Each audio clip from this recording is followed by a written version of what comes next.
Hi, and welcome to Grace for the Journey, where we embrace our path and uncover the beauty of healing together.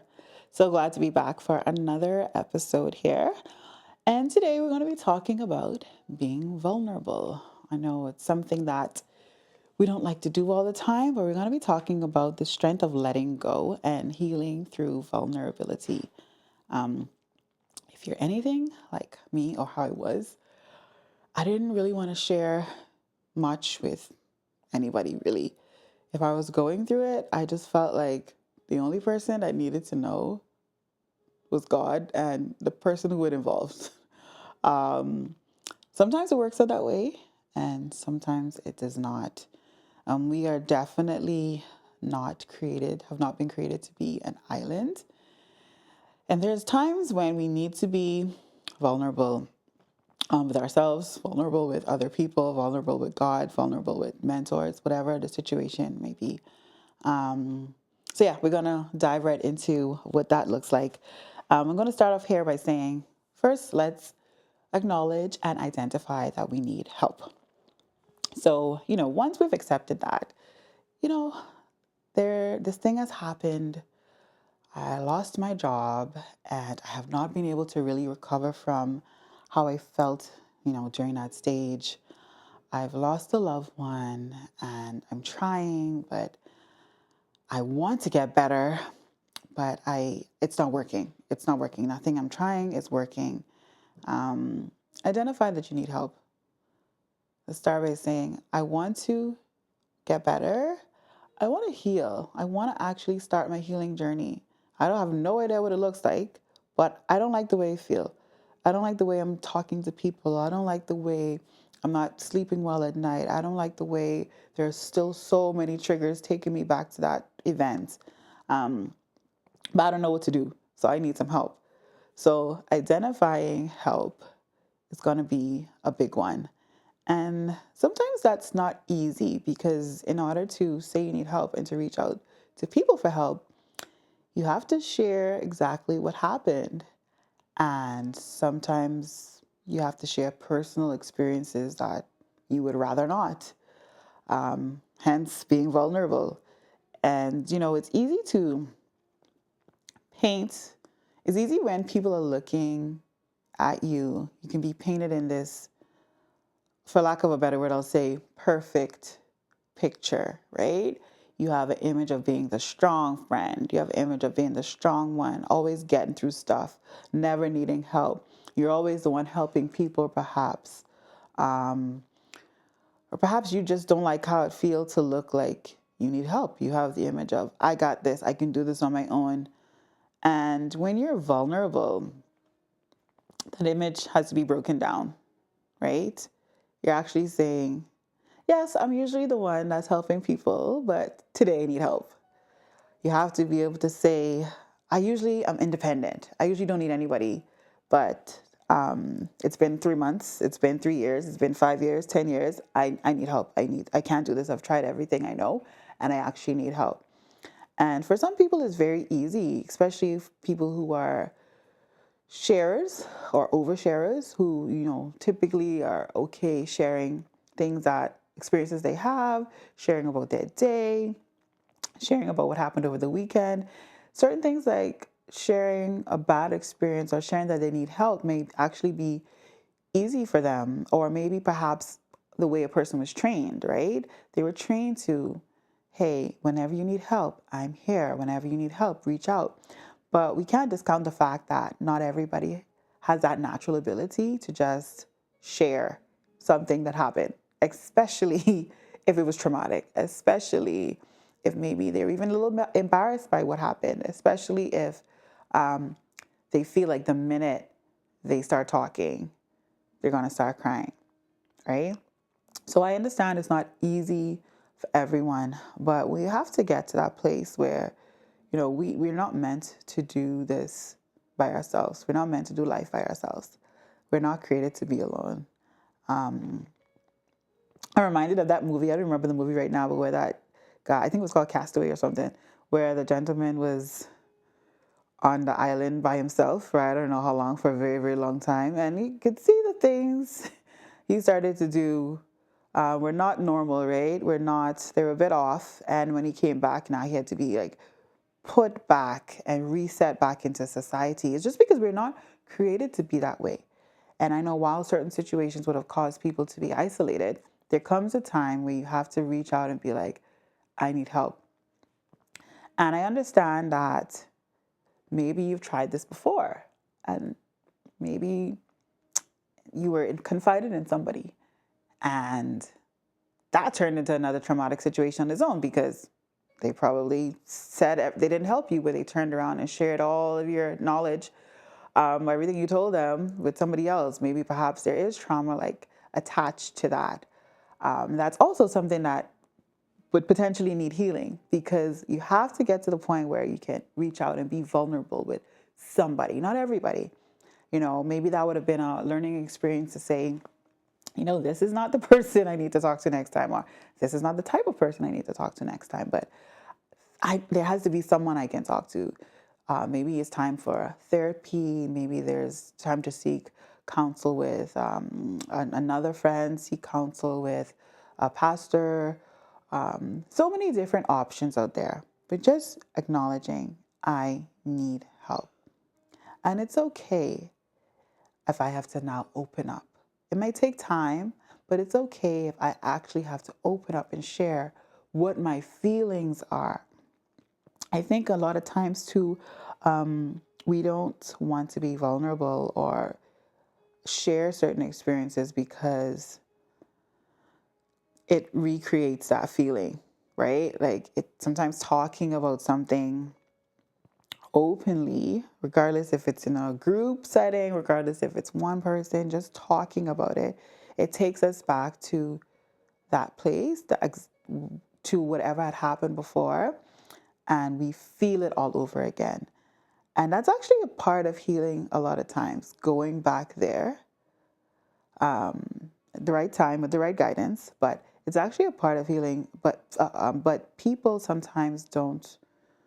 Sometimes we are not okay recreating that. We're not okay expressing that, expressing how we actually feel in front of others. So let's get to the point first where we can acknowledge, hey, I need help. I need help. And then we can say, God, I want to deal with this, but I need you to send me the right person to talk to. I need you to send me to the right therapist because I don't want someone just taking my money and I'm not getting any better. I need you to send me to the right podcast. I need you to send me to the right YouTube channel. I need you to send me to the right book because I want to heal and I can't do this on my own. Community is a huge factor, or can be. The right community can be a huge, huge factor in the healing process. Sometimes when you've gone through something, you literally just want to isolate. You want to just curl up, close the blinds, turn off the light, and just have the ground swallow you up because you don't want to do it. It's just too painful. I get it. I actually get it. I'm not being insensitive to how that feels. But let's be real, it's really not the best. So, maybe they allow you to do it for a day or 2 days a week. But when there's community that cares, it takes community sometimes to get a person out of that rut. It takes another person to go and get somebody out of that situation. Because really and truly, like I said before, we're not created to be by ourselves. There's some times we need to be reminded of that you can get out of this. You need to be reminded of the things that you've gotten through before in the past. You need to be reminded of the person on the road who went through this and can also get out of this. You need to be reminded of how strong you are, how capable you are. And all of this takes vulnerability. It takes you being able to let go, like actually let go. And that's actually a sign of strength. Sometimes we think holding on to our strength, in quotes, means not opening up and putting on this bold face and acting like I got this, when really deep down, you really don't, right? So there's there's a part of faith where you're like, by faith, I have this, I can do this, and you don't really feel it yet. But then there's also some parts when you're just lying to yourself and you're acting like you're good, but you're really not good. And when we tend to do that, we tend to lean into the wrong things, I'd say, for healing, right? So you imagine a person who has just went through, has just lost a loved one. I'll give a very typical example here, but they're always a strong person, right? They're always the one calling and checking in on everyone, and they don't want to look weak. They want to show their strength. So they don't really express how they feel. Everyone, they're like, we're good, we're good, we're good, we're good, which may be okay for the public, but when it comes to your close circle or your community, you should be able to share a little bit more. So now this person has put on this bold face. They're like, I'm good, I'm good, I'm good. And then every time they get into their home, they crash. Maybe they end up relying on certain substances to get them past that feeling. But it's not sustainable because once, that feeling passes, once that substance wears off, whatever that may be, the feeling is back. So they begin to lean into that when they could have taken the opportunity to be vulnerable in the right space with the right person. But all because we, want to put on this facade that I've got this. And we don't need to do that. Like, it's okay. It's okay to have a bad day. It's okay to not be okay sometimes because you will get better. It's not okay to stay not okay. But in that moment, you've experienced something, you're human. You're human with emotions. It's okay to feel what you're feeling, but it's not okay to stay there. And it's okay to be vulnerable. It's okay to share those experiences and those feelings with somebody else. And, this is why it's really good to build friendships and build community is when things are good. People usually say you really see who your real friends are when something happens. But when things are good and you've built friendship, with the right people, the people that know that, hey, this person's off, they need help. I may not be able to help them, but I'm going to go find somebody who can help them because I cannot see them, just being swallowed by the earth. I cannot see them just locked up in their house over and over and over. So it's good to have some friends that can force you to be vulnerable. I can be like, I'm sitting here. You can stay under your sheet, but I'm going to sit here until you're ready to talk. And then I'll take shifts with somebody else and we'll do it until you're ready. And then you're like, this makes no sense. So I might as well open up. And you'll be surprised at how freeing it feels to share some things that you think you could never share. My personal experience, I'll share quickly.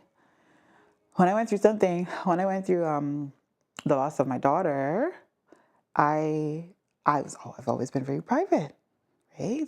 But it was so freeing and healing to talk. Like when you go through something like that, that's when at the beginning, a lot of people come by because they genuinely want to show their condolences and they want to tell you that they're there for you. And I remember sharing the process. The first time it was a little awkward, like this is what happened, da da da da. The second time I'd be sharing, and as much as I shared it, now everyone is different. I'm not saying this has to be your journey. I'm just saying this is how it happened for me. More and more I shared it, I had to become more conscious because I was healing, but I realized now I was saying so many things freely and the other person was now feeling my feelings. But that's how freeing it was for me to continue to share. Because each time I would play out the whole scenario all over again. And it hurts at the beginning. It hurt a lot. But it began to get better and it began to get better. And somebody told me recently about another situation. They're like, if you don't ask for help, nobody will know you need for help. Nobody will know you need help. Now, good friends will know you need help, but it's better if you can recognize I need help, and I'm going to be vulnerable about this. Even if you preface it by telling that person, you know what, I don't normally talk like this. I don't normally express myself like this, but I can't take this feeling anymore and I need to talk. So I'm being vulnerable. So please remember that when I share what I'm about to share. So being vulnerable, it does not come easy, but it's necessary. It's a necessary part of healing. And I'm going to end this part here by saying, too, being vulnerable with God. Being vulnerable with God. I think it was David in the Bible that did this a lot. He complained a lot. I think he complained a lot to God. And while we learn not to complain, worship God, and you hear things like, all things work together for our good. And some people even say things like, you can't question God.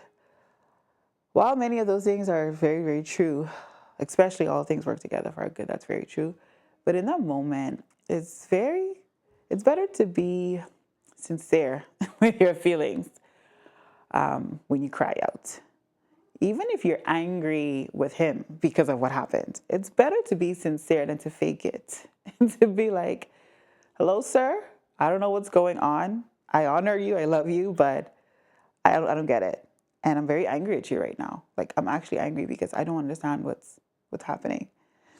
And in that sincerity and that vulnerability is when answers begin to come, peace begin to come. It's a process. Obviously, it may not come right away, but just being able to be sincere and to speak your heart can free you up to even receive something. And even being able to say, God, I can't do this without you. Like, I really can't. The Bible does say that in our weakness, His strength is made perfect. So in those weak states, those very, very, very weak moments is when we can really rely on Him and be like, I honestly don't trust you right now, maybe. I don't understand. I'm actually quite angry, but feel very weak and I feel very upset. And if I'm to believe that this is when your strength is made perfect, I need you to show up for me right now. That's being vulnerable. That's being honest. That's being sincere. And that's definitely the beginning stages of healing. Doesn't make sense to be fake with yourself. Doesn't make sense to be fake with your friends, your community. Doesn't make sense. Definitely doesn't make sense to be fake with God because He knows all, right? So I challenge you to think more about being vulnerable. Like I said, it's not everyone. It's not everyone you're going to just open up to, right? You don't just go talking to any and everybody. But there's people that were placed strategically. If we're not meant to be an island, it has to be people that are our people, your people, right? Find your tribe, find your people that you actually can call on and just be open with. And they may not even understand exactly what you're going through, but there's no judgment. It's a safe space. So I encourage you to find those people because it's difficult to heal if there's nobody you can be vulnerable with. And like I said, yourself, being honest and open, people, and God for sure. He's the one that's going to get you through. He's the one that's going to send you to the right people. He's the one that's going to send you to the right book. But you have to be able to be open and share your actual feelings with them, with other people, with yourself. So ponder on this because there is definitely a beauty that you can't imagine on the other side of your healing journey. Until next time, see you guys later.